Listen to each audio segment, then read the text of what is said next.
Hello.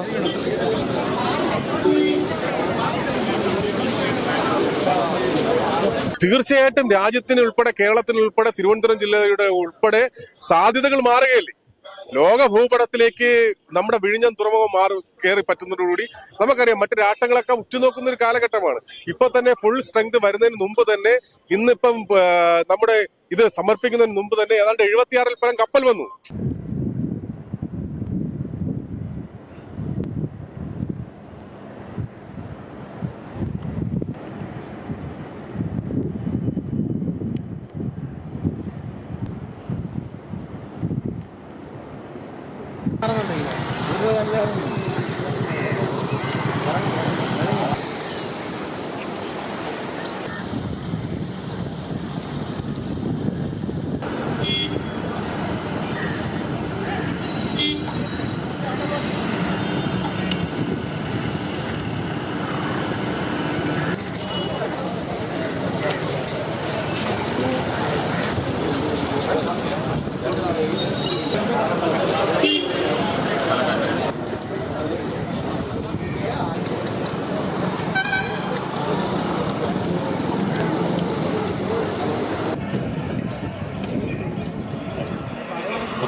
Message चला गया जहाँ जा रहा था।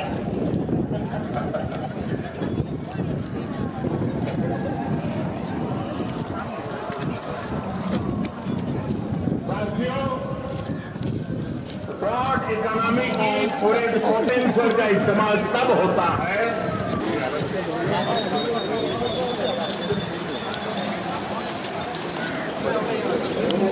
इधर देखने चाहिए ना स्टेट जाएगा।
ഹൈമാസ് ലൈറ്റ് ഒക്കെ ഉണ്ടല്ലോ.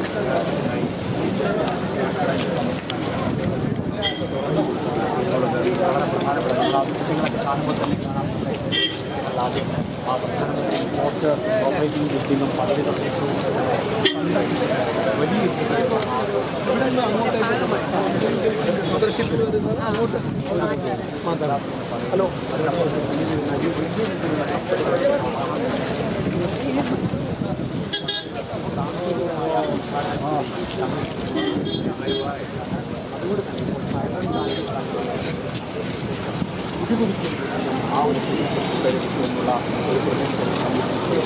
എല്ലാവരും ഓപ്പൺ ചെയ്തിട്ടുണ്ട്.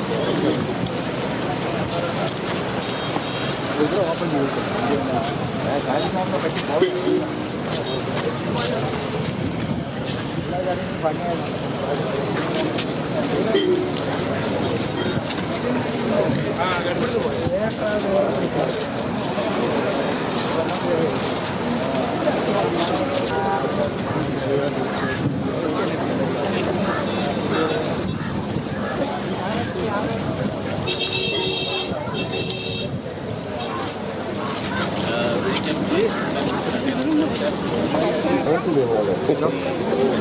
ഹലോ,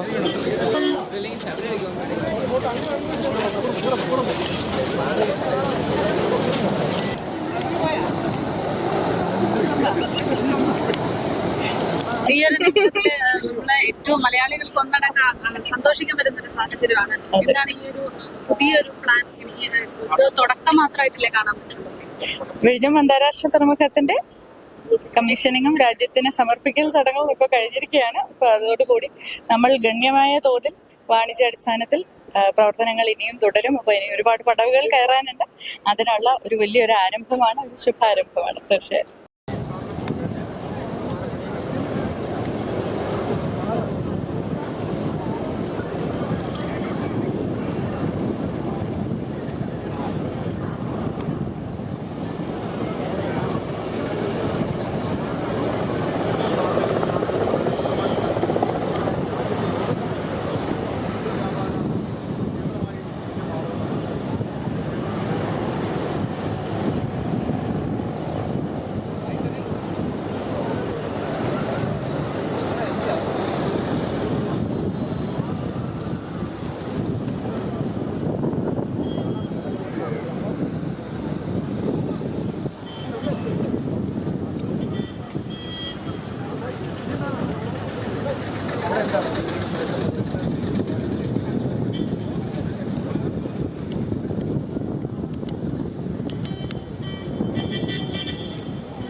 ചേട്ടാ, രാജ്യത്തിന് തന്നെ അഭിമാനമായിട്ട് വിഴിഞ്ഞം പദ്ധതി ഇപ്പോൾ പ്രധാനമന്ത്രി രാജ്യത്തിന് വേണ്ടി സമർപ്പിച്ചിരിക്കുകയാണ്. ഈ ഒരു അവസരത്തിൽ എന്താണ് പ്രതികരിക്കാനുള്ളത്?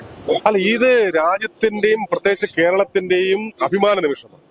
ഈ ലോകത്തിന് നെറുകയിൽ വിഴിഞ്ഞം എന്ന് പറയുന്ന ഈ രാജ്യത്തിന്റെ അഭിമാന സ്തംഭമായി കൂട്ടിച്ചേർക്കപ്പെട്ട ഒരു ദിനമാണ് ഇന്നെന്ന് പറയുന്നത്. അപ്പോൾ കേരളത്തെ ജനതയോടൊപ്പം രാജ്യത്തെ ജനതയും അഭിമാനത്തിന്റെ നിമിഷമായിട്ടാണ് നമ്മൾ കാണപ്പെടുന്നത്. ഇന്ന് നമുക്കറിയാം, ഈ കൊച്ചുകുട്ടികൾ മുതൽ ആവാവല്ലവൃത്തം തലസ്ഥാന ജില്ല ഒഴുകിയെത്തിയത് ഈ രാജ്യത്തിന്റെ വികസനത്തിനോടൊപ്പം ആ വികസനം കൊണ്ടെത്തിക്കുവാൻ വേണ്ടി ശ്രമിക്കുന്ന നരേന്ദ്രമോദിയുടെ വാക്കുകൾ കേൾക്കുവാനുള്ള ഒരു ആവേശമാണ് ഇന്നിവിടെ കണ്ടത്. ഒരു വികസനം എന്ന് പറയുമ്പോൾ നമുക്കറിയാം, ഈ ഒരു പ്രദേശത്ത് ഒരുപാട് ആളുകളെ ഇത് ബാധിച്ചിട്ടുണ്ട്. അവർക്കൊക്കെ ജോലി കൊടുക്കാം എന്നുള്ള ഒരു വാഗ്ദാനം നൽകിക്കൊണ്ടാണ് നമ്മൾ ഇതിലേക്കൊക്കെ കടന്നത്. കുറച്ച് ആളുകൾക്കൊക്കെ ജോലി കൊടുത്തു എന്ന് പറയുന്നു. എങ്കിൽ പോലും ചിലരൊക്കെ ഇതിൽ നിന്ന് മാറ്റി നിർത്തപ്പെട്ടിട്ടുണ്ട് എന്ന രീതിയിൽ നമ്മൾ കേട്ടായിരുന്നു. അല്ല, ഇതിനകത്ത് കുറച്ച് പേർക്ക് അവരുടേതായിട്ടുള്ള പാക്കേജിനകത്ത് കിട്ടാനുണ്ട്. അത് കൃത്യമായിട്ട് സംസ്ഥാന സർക്കാർ നൽകണമെന്നാണ്. ഇത് നമ്മൾ ചിന്തിക്കേണ്ടത് ഇവിടത്തെ പ്രാദേശിക നിവാസികളെ സംബന്ധിച്ചിടത്തോളം പ്രാദേശികമായിട്ടുണ്ടാകുന്ന വികസനം, അതോടൊപ്പം തന്നെ ജില്ലയ്ക്കുണ്ടാകുന്ന വികസനം, അതോടൊപ്പം തന്നെ സംസ്ഥാനത്തിനുണ്ടാകുന്ന വികസനം, അതോടൊപ്പം തന്നെ രാജ്യത്തിനുണ്ടാക്കുന്ന നേട്ടം, ഇതെല്ലാം കൂടിക്കണച്ചു വരുമ്പോൾ ഒരു പ്രദേശത്തിന്റെ വികസനത്തിൽ നിന്നുകൊണ്ടും അവിടെ തൊഴിൽ എണ്ണം കൂടുന്നു. ഏതാണ്ട് ഫുൾ സ്ട്രെങ്തിലേക്ക് വിഴിഞ്ഞം പദ്ധതി വരുമ്പോൾ ഏതാണ്ട് 5000-ന് മുകളിൽ ആൾക്കാർക്ക് തൊഴിൽ കൊടുക്കാൻ വേണ്ടി സാധിക്കും. അത്തരത്തിൽ തൊഴിൽ കൊടുക്കുന്നതിനോടൊപ്പം തന്നെ മറ്റ് വിദേശ നാണയങ്ങൾ ഉൾപ്പെടെയുള്ള വൻ മാറ്റമാണ് ഉണ്ടാക്കുന്നത്. അതിനോടൊപ്പം തന്നെ ഉപോത്പന്നമായിട്ട് പ്രാദേശികമായിട്ട് ഉയർന്നു വരുന്ന ചില സ്ഥാപനങ്ങൾ, അതോടൊപ്പം കെട്ടിടങ്ങൾ, മറ്റു പണങ്ങൾ. അപ്പൊ പ്രാദേശികമായിട്ടും ഈ ജനങ്ങൾക്ക് വരുമാന മാർഗം ഉണ്ടാക്കാൻ പറ്റുന്ന ഒരു വലിയ സാമ്പത്തിക സോണായിട്ട് ശരിക്കും ഈ പ്രദേശം മാറുകയാണ്. ഏതാണ്ട് 2-3 വർഷം കഴിയുമ്പോഴേക്കും ഇതൊരു ഫുൾ ഫ്ലഡ്ജ് ആവും.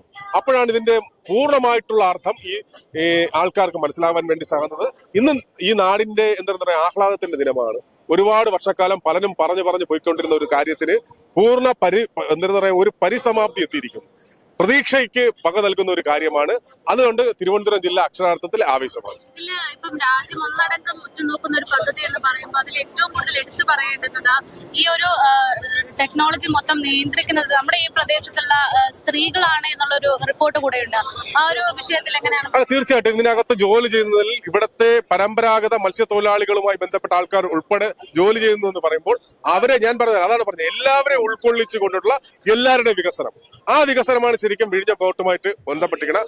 ആരെ ഒഴിവാക്കി നിർത്തിയിട്ടുള്ള ചില മാനദണ്ഡങ്ങൾ ഉണ്ട് എന്നുള്ളത് അത് വ്യക്തമായിട്ട് സംസ്ഥാന സർക്കാരിനോടൊപ്പം ഭാരതീയ ജനതാ പാർട്ടി ഉന്നയിച്ചിട്ടുണ്ട്. അത് പരിഹരിക്കാൻ വേണ്ടി സംസ്ഥാന സർക്കാർ തയ്യാറാകുമെന്നാണ് പ്രതീക്ഷിക്കുന്നത്. തീർച്ചയായിട്ടും രാജ്യത്തിന് ഉൾപ്പെടെ കേരളത്തിന് ഉൾപ്പെടെ തിരുവനന്തപുരം ജില്ലയുടെ ഉൾപ്പെടെ സാധ്യതകൾ മാറുകയല്ലേ.